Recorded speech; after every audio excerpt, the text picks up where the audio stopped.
సినీ చరిత్రలో ఓ వెలుగు వెలిగిన అగ్రతార దివంగత నటి శ్రీదేవి. ఆమె బయోపిక్ రానున్నట్లు గత కొన్ని రోజులుగా వార్తలు వస్తున్నాయి. ఈ వార్తలపై తాజాగా ఆమె భర్త బోనీ కపూర్ రియాక్ట్ అయ్యారు. ఆయన నిర్మించిన తాజా చిత్రం ప్రమోషన్స్లో భాగంగా శ్రీదేవి బయోపిక్ గురించి మాట్లాడారు. శ్రీదేవి నటించిన ఇంగ్లీష్ మూవీని మొదట ఐశ్వర్య రాయ్తో తీయాలనుకున్నారు. ఐశ్వర్య ఒకప్పటి మిస్ ఇండియా. ఆమె ఇంగ్లీష్ రాని పాత్రల్లో నటిస్తే ప్రేక్షకులకు నచ్చదని చెప్పాను. ఆ పాత్రకు శ్రీదేవి ఖచ్చితంగా సరిపోతుందని చెప్పడంతో దర్శక నిర్మాతలు అంగీకరించారు. ఆ చిత్రంలో ఇంగ్లీష్ రాని గృహిణి పాత్రలో శ్రీదేవి జీవించింది. ఆ మూవీ మంచి విజయాన్ని అందుకుంది. నా భార్య చాలా ప్రైవేట్ పర్సన్. ఆమె వ్యక్తిగత విషయాలు బయటికి చెప్పడానికి ఇష్టపడేది కాదు. జీవితమంతా అలానే ఉంది.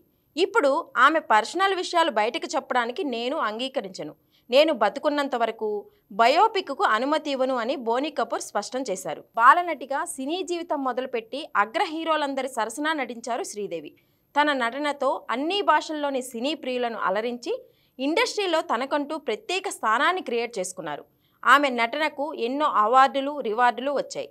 ఈ అగ్ర కథానాయిక జీవితంలో చోటు చేసుకున్న కొన్ని ఆసక్తికర విషయాలపై ప్రముఖ పరిశోధకుడు, రచయిత ధీరజ్ శ్రీదేవి బయోగ్రఫీని రచించనున్నారు. The life of a legend పేరుతో అది రానుంది.